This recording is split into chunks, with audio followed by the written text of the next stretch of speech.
Who can resist a crispy, freshly fried bonda? I know I can't.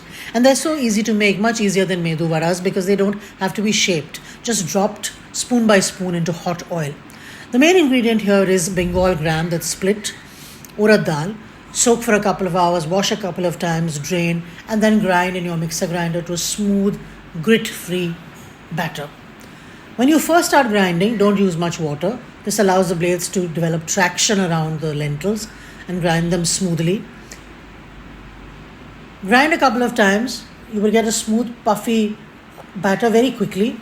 Unlike rice, Bengal gram grinds very easily. Now add a few tablespoons of water. You want a dough that you can drop into hot oil, but it should not be runny, so add water very carefully. Once you have a smooth paste, test it between your fingers if you like. Pour this into a mixing bowl, add some baking soda. Give this a really good whisk.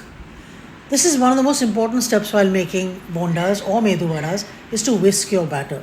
This brings air into the batter, and when it deep fries, you get a far softer, spongier, crispier and better aerated final result. Then let it sit for about an hour. Now add some cut pieces of coconut, some sliced chilies, ginger, curry leaves. I also like to add a teaspoonful of warm oil. I find that you get a better result when you do that.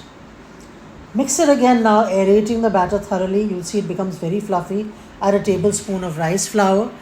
This helps to make it crispy and prevents it from absorbing too much oil. Heat about 3 inches of oil in a karai or a small wok. Test it to make sure that it's hot. The batter will immediately rise and sizzle to the top if the oil is ready. Then fry about 4 or 5 at a time depending on the size of your karai. Don't overcrowd them. Drain them out onto paper towels over a sieve.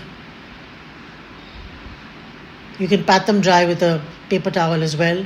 Now serve with a chutney of your choice. Absolutely crispy, golden and delicious. You can serve this with sambhar as well. Red chutney, tomato chutney, coconut chutney, green chutney. So many different options.